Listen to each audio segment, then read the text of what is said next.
My name is Béland and I hold the Canada Research Chair in Public Policy at the Johnson Shoyama Graduate School of Public Policy. I'm also an associate member of the Department of Sociology here at the University of Saskatchewan.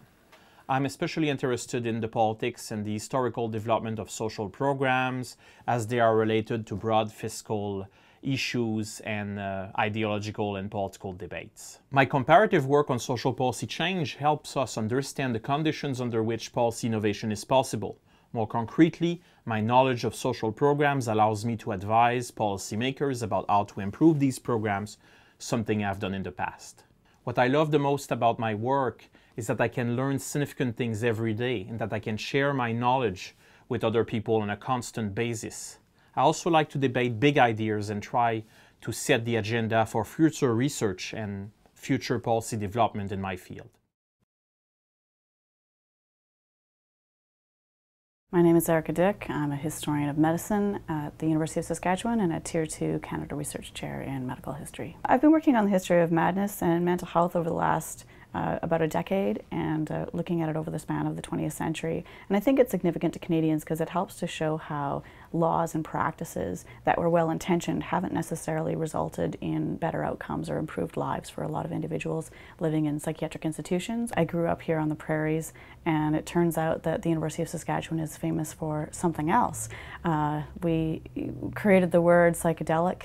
It was based on some LSD experiments that were done here in the 1950s, and when I stumbled onto those as an undergraduate researcher, it really inspired me to continue looking for ways that a school like this has really punched above its weight in terms of changing the Canadian and the international landscape, in this case for psychiatric research. My name is Regan and I'm in computer science at the University of Saskatchewan. I work in an area called human-computer interaction. Specifically, my work focuses mainly on an area called serious games. So the big question that drives most of my work is how can we leverage the motivational pull of games to connect people, empower individuals, crowdsource work, and motivate people to make healthy choices. My research focuses on applications in domains that are important to a lot of Canadians. So I've worked with people from preschool children all the way through to elderly who reside in nursing homes. Game development is a multi-billion-dollar industry in Canada, and we're actually the third largest producer of games behind the USA and Japan. So for me to be able to train the next generation of creative and technical talent to work in this knowledge-based industry is really exciting. I get a lot of inspiration from collaborating with my students. So watching these really smart people come into the program and grow to the point where they're becoming leaders in industry afterwards, it's very exciting for me. I also get to think for a living, and that's the greatest job in the world.